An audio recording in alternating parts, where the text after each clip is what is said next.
කොහොමද පිරිසුදුකම කියන්නේ අවශ්‍යයි.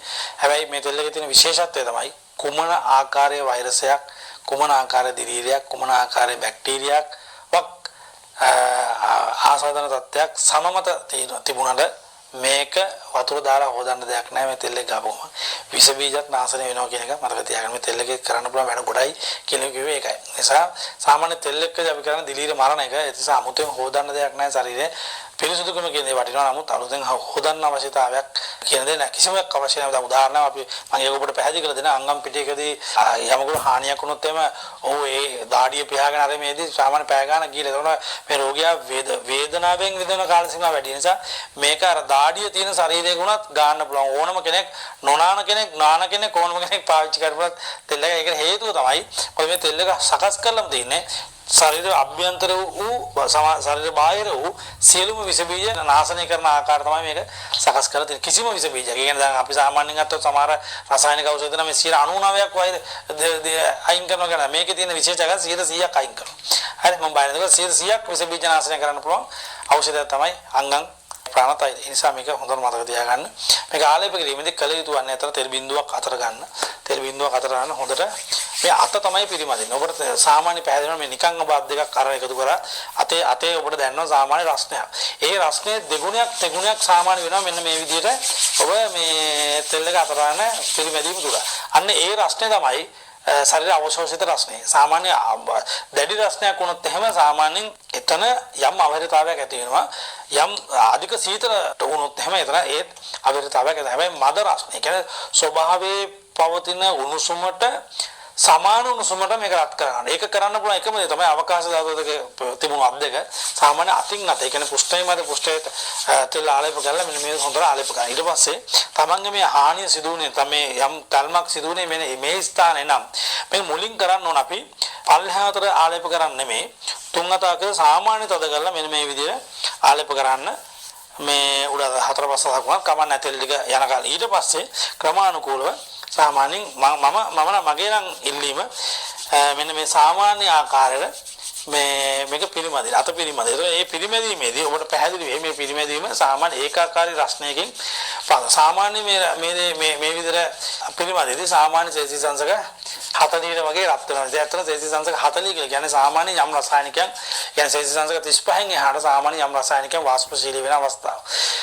මෙන්න මේ වාෂ්පශීලී වෙන යම් රසායනිකයන් තියෙනවා මේ ඖෂධය තුළ. ඒතකොට මේක අපි තෙල් එකක්. හැබැයි තෙල් එක තුළ තියෙන ඖෂධ වල තියෙන ගුණාත්මක භාවය මාරණය කිරීමට නොදී රැගෙන ඒ දේ කල්තබා ගැනීම තමයි සාමාන්‍ය තෙල් එකදී කරලා තියෙන්නේ. එතකොට ඒ තෙල් එක ඒ අවශ්‍ය උෂ්ණත්වයටපත් වුණාට පස්සේ ඒක සමමත සමපෘෂ්ඨයේ මත පවතින සිදුරු මතින් සරල අවශෝෂණය කිරීම සිදු කරන්න පුළුවන්. ඒක බොහොම ප්‍රබල කාරණා. මේක විකිරණයක් හා සමානව සරලගත කිරීමට ලොකු හැකියාවක් තියෙනවා මෙන්න මේ උණුසුමේදී. ඒ කියන්නේ සමහර දේවල් තියෙනවා යම් උෂ්ණත්ව මට්ටම් වලදී අපි හිතනට වඩා වේගෙන් ක්‍රියාකාරී වෙනවා. ඒක ඔබ දන්න ඒවාදී ඔබ රසායනික විද්‍යාව පිළිබඳ දන්න කෙනෙක් නම් ඔබට මම මේ කියන දේ සාමාන්‍ය හොඳ යම් පැහැදිලි කිරීමක් වෙනවා ඇති. ඒ නිසා මතක තියාගන්න මේ අනිවාර්ය පිරිමැදීදී උදාතර තෙල් එක සාමාන්‍ය තද කරලා ගන්න. ඊට පස්සේ හොඳ පිරිමැදීමක් එකම දිශාවට හොඳ පිරිමැදීමක් කරනවා. ඒක සාමාන්‍යයෙන් පෘෂ්ඨයේ ආරෝපණ තත්ත්ව බව ඇති වෙනවා. එතකොට ඒ ආරෝපණ තත්ත්වයට එක සාමාන්‍යයෙන් මේ තෙල් එක තවදුරටත් කිදා බැසීමක් සිදු වෙනවා. ඒ නිසා අනිවාර්යයෙන්ම යම් වේදනාකාරී තත්ත්වයක් යම් විකෘතතාවයක් යම් දුර්වලතාවයක් තියෙනවා නම් සියල්ල මග හරව ගන්න තෙල් එක ආලේප කළ යුතු වෙන්නේ. ඊට පස්සේ මේක තෙල් එක ගාලා කොච්චර වෙලාවක ඉන්න මග හරින්න ඕන. රෝගියෙක් නම් රෝගී තත්ත්වයක් පවතින කෙනෙක් නම් උදාහරණ සාමාන්‍ය අපිට කියනවා දැන් මේ සන්දිගතව පවතිච්ච යම් කිසි අවස්ථාවක තෙල් එක ගන්න විනාඩි සාමාන්‍ය මම කියන්නේ වෙලුම් පටියක් අපි සාමාන්‍ය කියන බැන්ඩේජ් එකක් කියන්නේ සාමාන්‍ය වෙලුම් පටියක් වෙලුමක් ඔබට දාන්න පුළුවන් නම් විනාඩි කිහිපයක් සාමාන්‍ය විනාඩි මගේ ඉල්ලීම සාමාන්‍ය පැයකමාරක වගේ කාලයක් තද කරන්න නැතුව වෙලුම් පටි සාමාන්‍ය කියන්නේ වෙලුම් පටි මෙහෙම තද කරාට පස්සේ දැන් අපි දන්නා මේ අතක සාමාන්‍යයෙන් අපේ නම රතු සාමාන්‍ය රතු පාට තමයි අත තියෙන්නේ. හැබැයි මේකේදී අපි කරනවා පොඩි උපක්‍රමයක්. ඒ උපක්‍රමය තමයි මේ අත තරමක් රතු කරනවා. ඒ කියන්නේ මේ තිබුණට වැඩිය පොඩ්ඩක් රතු එක පොඩ්ඩක් හිර කරනවා. ඒකට හේතුවක් තියෙනවා. ඒ හේතුව තමයි රුධිරය හැම වෙලේම සංසරණය වෙනවා. රුධිරය සංසරණය වෙන වෙලාවට ඒ කියන්නේ තදම කරොත් මේ රුධිර සංසරණය සම්පූර්ණව දෙනවා. නමුත් මධ්‍යම ප්‍රමාණය තද කරාට පස්සේ අර රසායනිකයන් ඒ කියන්නේ ශරීරය උකහා ගන්නාලද යම් රසායනිකයන් ඒ අවශ්‍ය ස්ථානය තුල ක්‍රියාකාරී වෙන්න අවශ්‍ය ඉඩ පහසු අපි සලසා දෙන්න වෙනවා මේ තෙල් එක හරහා.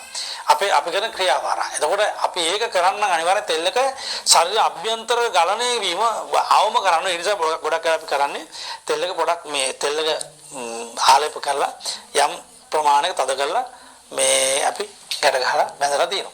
ඉතින් ඒක තියලා ලිහලා දාන්න පුළුවන්. රැය නම් මේක කරන්න එපා. දවල් නම් බැඳලා තිබ්බට කමක් නැහැ. සාමාන්‍ය රැය ආවෙන් පස්සේ පාන්දර 3 පමණ කාලෙ වෙනකල් කවදාත්ම සම්දි වෙලුමක් තියන්න එපා කියන එකයි මගේ විශ්වාසය. මගේ මතය නෙමෙයි මගේ විශ්වාසය. අපේ වෙදකම අපිට උගන්වපු දේවලුත් එක මම ඔබට කියන්නේ. නමුත් අස්ති භග්නයකදී අස්ති බිඳීමකදී අස්ති පැනීමකදී මේ ඊට වඩා ඒ සිද්ධාන්තය පොඩ වෙනස් වෙනවා. ඒ පිළිබඳ මම වෛද්‍ය උපදෙස් මතවාද කටයුතු කාරණා කරන නිසා මේකට මම උපදෙස් දෙන්නේ නැහැ. මොකද මේ රටේ පාරම්පරික වූ සන්දි වෙද මහතුරු ඕනෑ තරම් ඉන්නවා. මහා දක්ෂයෝ ඉන්නවා.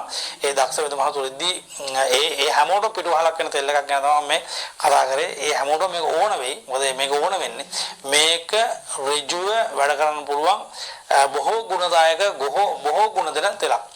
ඒ නිසාම මේ තෙල් එක ආලේප කළ යුතු වන්නේ එහෙම. එතකොට මේක දීර්ඝ වශයෙන් පාවිච්චි කළ යුතුද කියලා අහනවා. සාමාන්‍යයෙන් රෝගියෙක් ඒ කියන්නේ මම අපි කියමු දැන් උදාහරණ ආතරයිටිස් රෝගියෙක් නම් ඇත්තට ටික කාලයක් ගන්නවා. ඒකට හේතුව තමයි ආතරයිටිස් රෝගියාගේ ශරීරයේ ESR කියනොත් එහෙම නැත්නම් ශරීර රසායනික තුලනාත්මක භාවය බිඳලා තියෙදි ඒ රසායනික තුලනාත්මක භාවය නැවත සාමාන්‍ය 14ට වඩා අඩු කරනවා කියන එක තෙල් ආලේප කිරීමෙන් පමණක්ම සිදු කරන්න බෑ. එතකොට අන්නේ ඒ අවස්ථාවල අපි බාහිරව පවතන වේදාංගරත සහ විකෘතත්වයන් ටික සෝපත් කරාට ශරීර අභ්‍යන්තර රසායනික ක්‍රියාවලිය තුළ නැවත ආතරයිටිස් ඇති කරන සම්මුතිය පවත්වාගෙන යනවා නම් මේ රෝගී තත්ත්වය සෝපත් කරන්න බැරි වෙනවා. ඒ නිසා අන්න ඒ අවස්ථාවක තමයි සාමාන්‍ය ආතරයිටිස් කියන රෝගී තත්ත්වය සෝපත් කරන සාමාන්‍ය වෛද්‍ය උපදෙස් ගන්නයි කියලා අපි කියන්නේ. ඒ නිසා මේ ආතරයිටිස් රෝගී තත්ත්වය හැදුනත් මේක සාමාන්‍ය දිගින් දිගට ආලේප කරන්න. සාමාන්‍යයෙන් වෙනත් වේදනාකාරී තත්ත්වයක් තියෙනවා නම් ඒ දේ උසා හැමදාම ආලේප කරන්න අවශ්‍යතාවයක් නැහැ.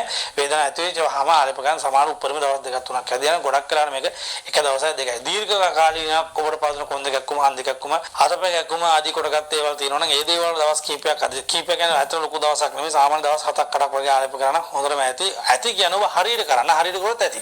එහෙම නැත්නම් ඔබ භාගයට කරොත් ඔබට මදි. එතකොට ඔබ කිය වේදකම පිළිබඳව සහ තෙල් එක පිළිබඳව විශ්වාසය කඩා කරගන්න එපා. කියන දේවල් ටික